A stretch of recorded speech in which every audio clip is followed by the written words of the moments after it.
Good morning. It is day, 12 of Lenten lessons? Yeah, day 12. And we are on will. So, reading from scripture is John 1, verses 1 through 18. Let us first begin by closing our eyes and stepping back into ourselves. So, close our eyes, deep breath in. Feel all of yourself present and whole. Breathe in the light and love around you. All that is good fills you.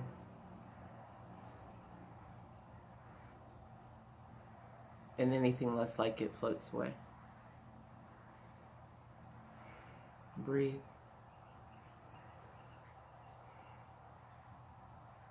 And with mind expansive and open heart, let's go ahead and open our eyes. All right, so now we're ready for John 1 through 18. In the beginning was the Word, and the Word was with God, and the Word was God. The same was in the beginning with God. All things were made by him, and without him was not anything made that was made. In him was life, and the life that was the light of men. And the light shineth in darkness, and the darkness comprehended it not. There was a man sent from God, whose name was John. The same came from a witness, to bear witness of the light, that all men through him might believe. He was not that light, but was sent to bear witness of that light. That was the true light, which lighteth every man that cometh into the world. He was in the world, and the world was made by him, and the world knew him not. He came unto his own, and his own received him not. But as many received him, to them gave he power to become the sons of God, even to them that believe on his name, which were born not of blood, nor of the will of the flesh, nor of the will of man, but of God.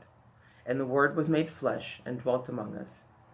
And we behold his glory, the glory of the only begotten Son of the Father, full of grace and truth. John bare witness of him, and cried, saying, This was he of whom I spake. He that cometh after me is preferred before me, for he was before me. And of his fullness have we all received, and grace for grace. For the law was given by Moses, but grace and truth came by Jesus Christ. No man hath seen God at any time. The only begotten Son, which is in the bosom of the Father, he hath declared him.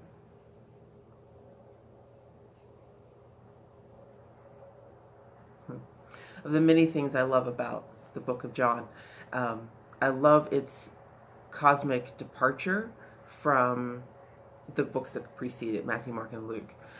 Matthew, Mark, and Luke feel like they are Matthew, Mark, and Luke recounting events, but John comes to us of the cosmos and brings it down from the beginning. I like that.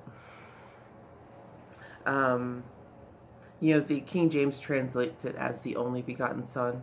From the Aramaic, the word means the first begotten. So we are all heirs with Jesus to the kingdom. Jesus isn't the only one that gets to perform these works. These things that I do, you shall do, and greater. That's a promise given to all of us. Jesus was just the master teacher. And I say just, quite lovingly. Okay, so then moving on to Fillmore. Will. The will is the executive power of the mind. The commandments of Jesus teach the Father's will. Those who keep them are therefore at one with the will of God.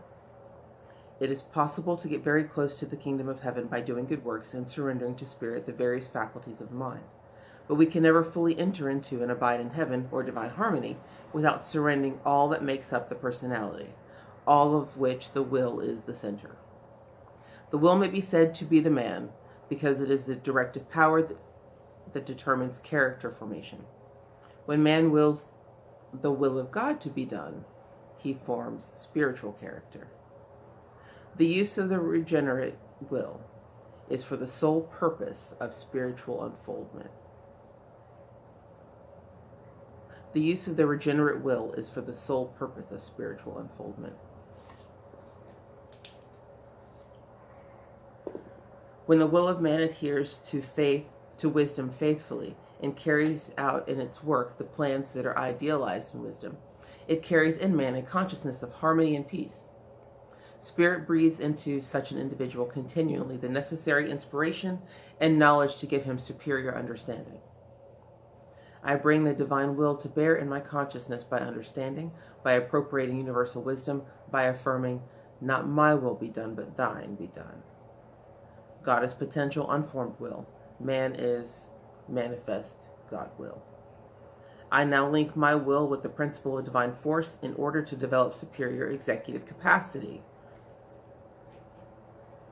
After this manner, I am swiftly bringing forth faculties that under the slow action of mortality would take ages to develop.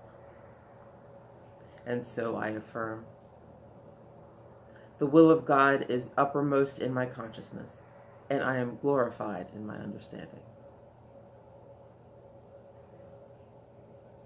Sounds like we're going to go out and run the world.